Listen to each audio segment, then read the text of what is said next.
হাসিনা সরকারের পতনের পর পুলিশ বাহিনীকে জনবান্ধব করতে সংস্কারের তোড়জোড় শুরু হয়।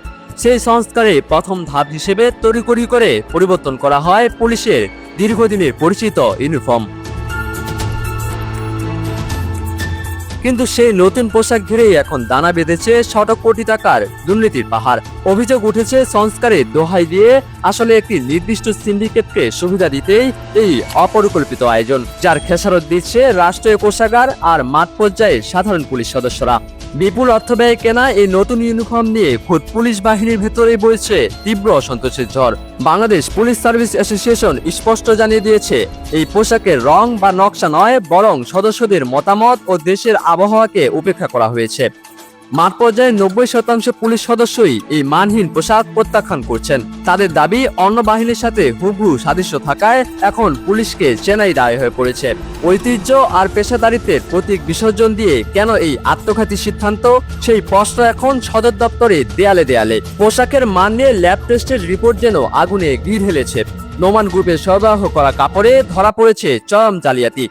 চুক্তিতে 205 জিএসএম সুতার ঘনত্ব থাকার কথা থাকলেও পাওয়া গেছে তার চেয়ে অনেক কম। কিন্তু সবচাইতে ভয়ঙ্কর তথ্য হলো এর আর্দ্রতা শোষণ ক্ষমতা নিয়ে। যেখানে 6 থেকে 10 সিএম শোষণ ক্ষমতা থাকার কথা, সেখানে পাওয়া গেছে মাত্র 4.5%।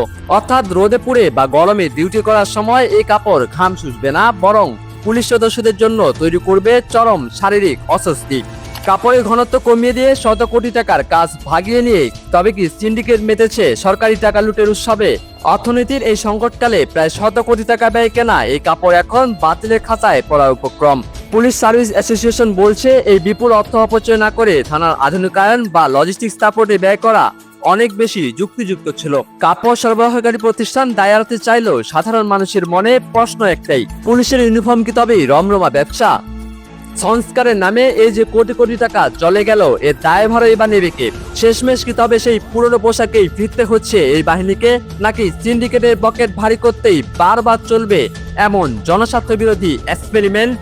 শেষমেশ পুলিশ সদর দপ্তর থেকে কি চূড়ান্ত সিদ্ধান্ত আসবে, ভবিষ্যতেই বা কি হবে, সেটাই দেখার অপেক্ষা। মাহমুদ বিন মারুফ, নিউজ ডেস্ক, ডেইলি সকালবেলা।